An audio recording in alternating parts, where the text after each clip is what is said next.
Kipot. Nah, di video kali ini spesial nih. Kenapa? Karena di sini sudah berkumpul beberapa teachers DCS. Ada teachers dari IPS dan juga teachers dari IPA. Nah, sebelumnya kami akan memperkenalkan diri nih. Saya Ustaz Haryo adalah guru ekonomi. Di samping saya ada Kang Ocha, guru geografi. Saya Misanti, guru chemistry. Saya Yudi, Mr. Yudi, guru fisika. Oke. Nah, kira-kira kita mau ngapain nih hari ini, Mr. Yudi? Oke, karena di sini ada guru IPS sama ada guru IPA, jadi kita mau menguak. Katanya ada fakta, ada mitos mengenai IPA sama IPS. Nah, kalau biasanya anak IPA dibandingkan anak IPS itu dikatakan lebih serius. Nah, kalau anak IPS katanya sih lebih gampang bergaul daripada anak IPA. Bener nggak sih? Penasaran kan? Oke, ikuti terus videonya ya. Jangan lupa like, comment, share, dan subscribe untuk ngikutin video-video Kipot seterusnya.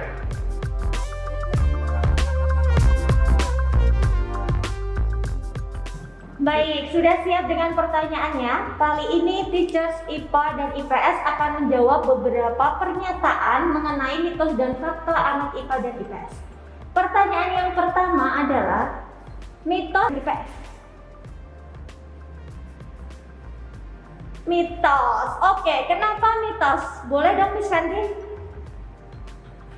Anak IPA gitu ya. Kenapa kita jawab mitos? Karena kalau saya lihat sih, kalau saya sebagai gurunya anak IPA ya, itu melihat anak IPS pun juga sibuk gitu. Jadi nggak memungkiri bahwa IPS itu juga punya tugas-tugas yang harus diselesaikan sama kayak anak IPA. Cuma mungkin kelihatannya karena anak IPA mungkin sibuk kelas dan seterusnya, ternyata sibuk aja gitu. Betul, Miss Ocha? Ya, tambahannya ya benar juga ya. Karena jumlah mapel IPA IPS itu sama ya. Jadi otomatis tugas yang diberikan pun pasti sama.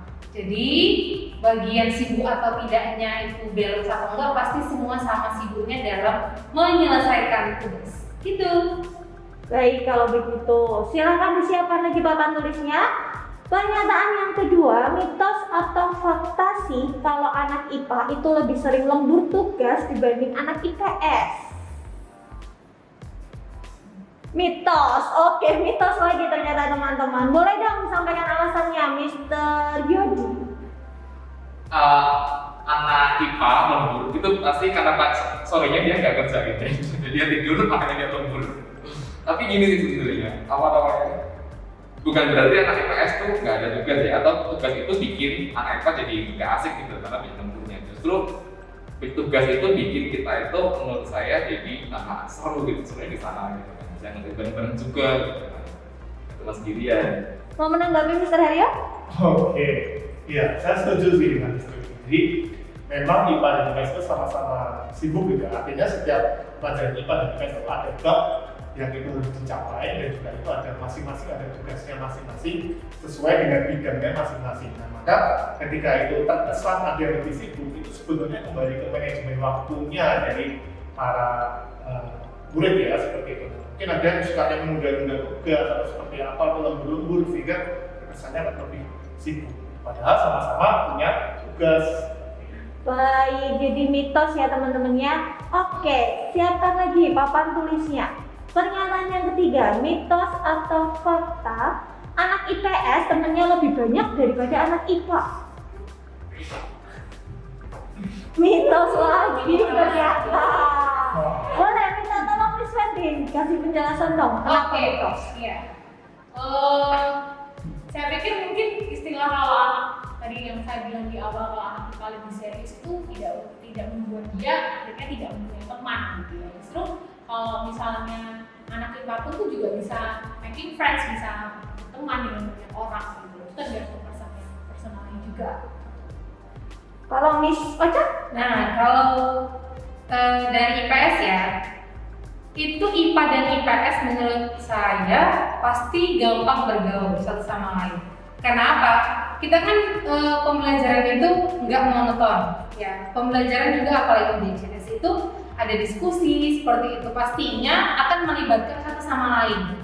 Nah, pastinya juga itulah yang membuat kita bisa bergaul dan mudah bergaul. Itu sih kalau menurut saya IPA dan IPS itu pasti sama-sama bisa bergaul. Gitu. Oke, jadi biar pun IPA atau IPS temannya tetap banyak ya Miss Benar. Fitri ya. Baik, pertanyaan yang berikutnya. Mitos atau fakta nih, anak IPA lebih suka di rumah sementara anak IPS lebih suka hangout. Mitos, boleh disampaikan alasannya nih Miss Triodi.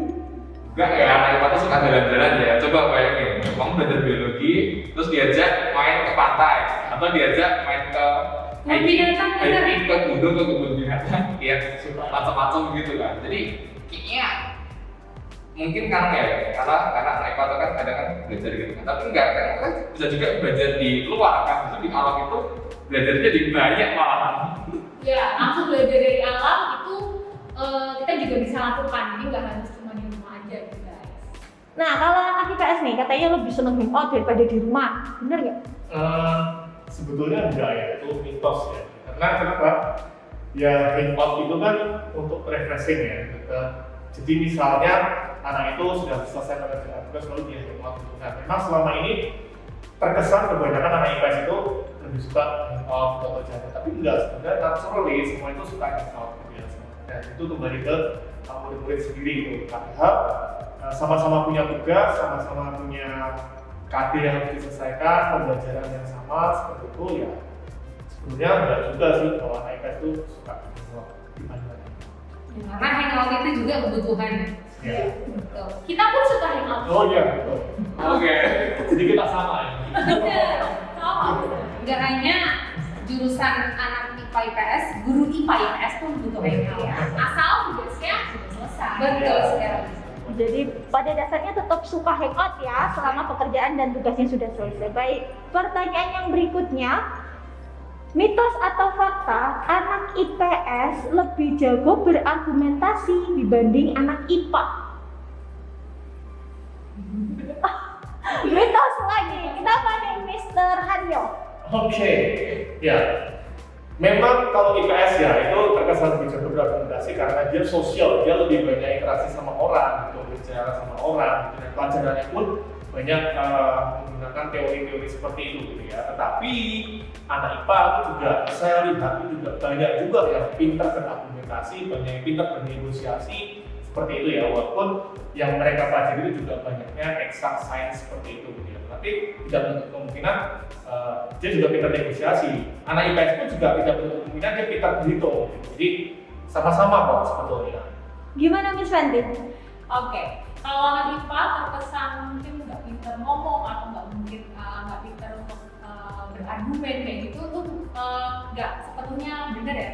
Jadi IPA tuh bahkan kita membuktikan sesuatu aja pakai data gitu. Jadi sebenarnya kalau anak IPA itu ngomongnya mungkin nggak terlalu banyak gitu ya berargumen tadi, tetapi kita membuktikan sesuatu tuh malah pakai data, jadi jawabannya kayak udah jelas gitu. Jadi kita pun juga bisa ngomong. Oke, berarti anak IPA jauh lebih ada data yang valid begitu ya. Iya. Baik, pertanyaan yang berikutnya. Mitos atau fakta, anak IPS lebih lemah soal hitungan angka dibanding anak IPA?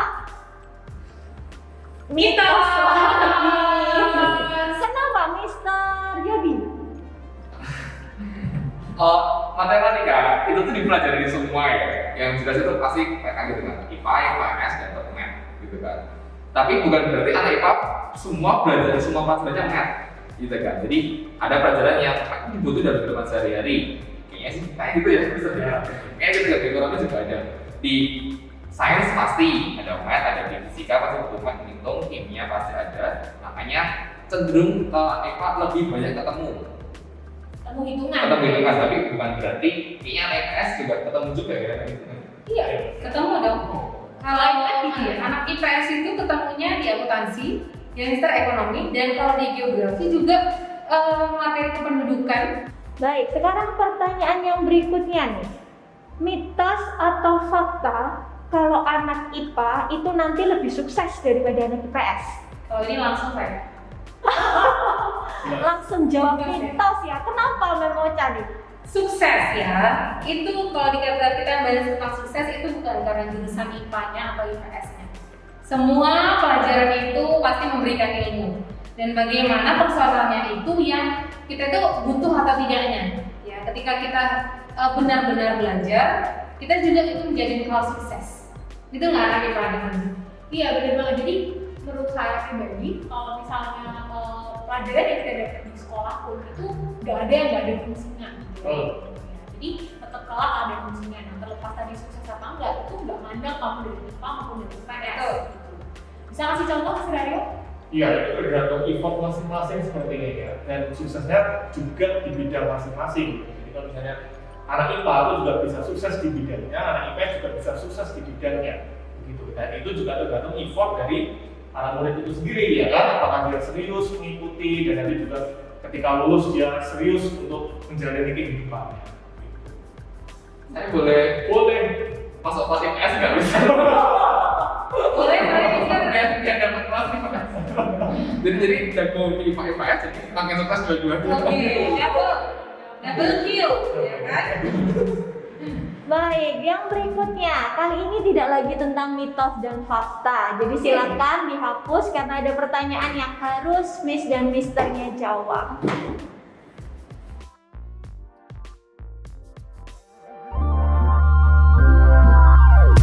Nah, yang berikutnya ini kaitannya tidak lagi mitos dan fakta, tapi diminta teachers di sini menyampaikan atau menjawab pertanyaan yang saya bacakan. Mata pelajaran apa nih dari IPA dan IPS yang paling menantang menurut anak-anak? Oke, challenging ya. Sulit ini ya, misalkan. Ini semua IPA menapan deh. Tapi ini paling menantang ya. Ini paling menantang. Paling Oke. Challenging ya. Oke, IPS nih, ekonomi, dari IPA matematika. Oke, boleh dong disampaikan alasannya, Mr. Yodi, kenapa? Kayak tadi ya, ini ya, matematika itu kan ini matematika itu kan penting banget ya. Jadi mana-mana kita terkait gitu loh. Jadi mungkin karena itu jadinya rasanya kayak harus ketemu gitu kan. Jadi ketemu terus. Makin kita bisa menguasai ini, makin kita bisa jago dalam menurut saya pelajaran kita di banyak hal gitu kan. Misalkan simpelnya aja tuh kayak mungkin kayak apa sih namanya, ngatur pengeluaran kalau fisika di IPA ya mungkin bisa bantu di materi fisika dan yang lain gitu sih kalau menurut saya sih kayak gitu. Oke, gimana Mas Andi?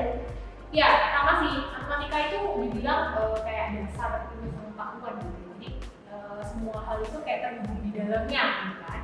Nah, kita ketemu math ini kayak tadi yang Mas Rio dibilang nggak cuma di pelajaran math aja gitu. Ternyata di fisika terpakai juga gitu, di kimia pun juga gitu kan. Jadi ya mungkin ini yang paling menantang karena kayak dasarnya gitu loh. Kalau kalian bisa menguasai ini gitu kan, kalian bisa juga akan increase kemampuan kalian di mata yang lain.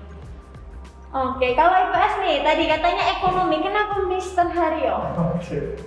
Ya sebenarnya setiap mata pelajaran punya challenge-nya masing-masing gitu ya. Cuma tuh yang ditanya paling challenging, biasanya anak IPS tuh menghindari gitu kan. Tapi di IPS ketemu dengan ekonomi. Nah ekonomi itu sendiri ternyata di dalamnya ada akuntansinya, ada penelitian itu juga penuh dan akuntansi itu diajarkan dari kelas 10, 11, 12 seperti itu dan di dalam ekonomi itu sendiri juga ada rumus-rumusnya gitu ya. Kenapa sih seperti itu ya? Karena di sekitar kita juga pasti menggunakan uang untuk transaksi, ya kan kita manajemen keuangan atau financial management seperti itu sehingga kita perlu menghitung itu semua dan memanage itu semua. Itu makanya terkesan sulit, walaupun sebenarnya mudah. Iya nggak? Iya, jadi tambahannya mata pelajaran yang mulai dari SD ada juga dalam matematika, ya dasar. Jadi ketika kenapa yang paling challenging, kita dari mulai sekolah saja sudah ada matematika sampai kita lulus sekolah, gitu.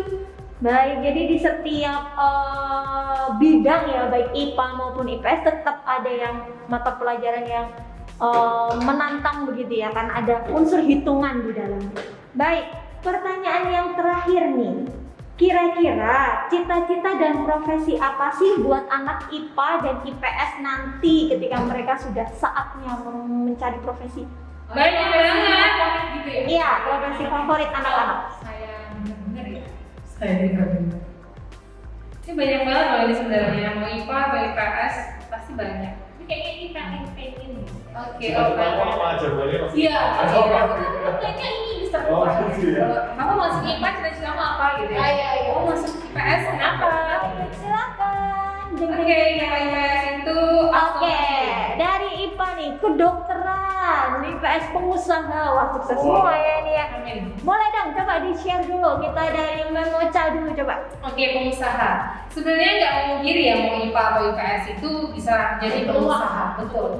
Tetapi yang katanya kalau ditanya nih anak IPS, oh, kamu kenapa mau masuk IPS gitu? Iya, saya mau jadi pengusaha. Karena apa? Karena mungkin di IPS itu banyak diajarkan tentang bagaimana sosial, itu perlu sekali komunikasi. Terus ya tetap di ekonomi ada akuntansi, usaha itu pasti butuh dasar perhitungan ya. Jadi kenapa makanya anak IPS itu ketika ditanya kamu jadi apa jadi pengusaha, walaupun nantinya bisa jadi berbagai profesi lainnya. Ini jurusan IPS profesinya guru. Ya kan, benar. Tetapi usaha menjadi sampingan. Oh iya, betul. Gitu ya. Gimana kalau Miss Fenty nih? Oke, ini template yang saya dengar sebagian besar anak tuh kalau misalnya masuk IPA tuh pasti cita-citanya masuk ke kedokteran gitu ya. Nah itu mungkin karena apa ya, mereka kan belajar memang IPA itu kan kaitannya sama makhluk hidup, sama alam kayak gitu. Nah ini kayaknya profesi kebanggaan anak-anak saya. Tapi gak memungkiri IPA tuh ya gak harus jadi dokter juga guys gitu ya.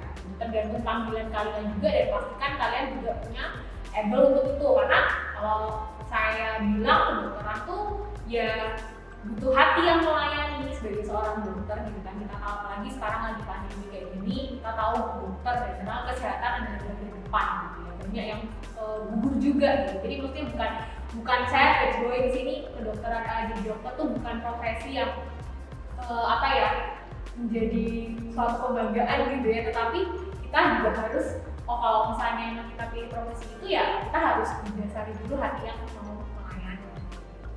Baik. Ada yang mau ditambahkan nih, Misternya nih, sebelum kita mengakhiri sesi sharing tentang anak IPA dan IPS? Ini nambahin ya, mungkin profesi ya, untuk IPA yang lagi ngetren ini sebenarnya ini ada profesi-profesi lainnya atau bukan IPA, misalnya kedokteran. Kayak yang lagi ngetren sekarang itu kayak ada namanya sebenarnya kayak data science. Oh, iya. Data science itu gabungan antara kayak mungkin kayak matematika dan IT gitu kan, statistik. Terus ada IT, programming, pokoknya semua deh base-nya itu. Jadi bisa atau engineering gitu kan, engineering gitu kan. Terusnya cowok-cowok suka asli ke sana biasanya. Biasanya dengan kelistrikan begitu ya. Listrikan, arsitek, teknik sipil kayak gitu kan. Baik. Dari IPS ada yang mau ditambahkan? Iya. Jadi kalau IPS tadi kan saya dijelaskan ya.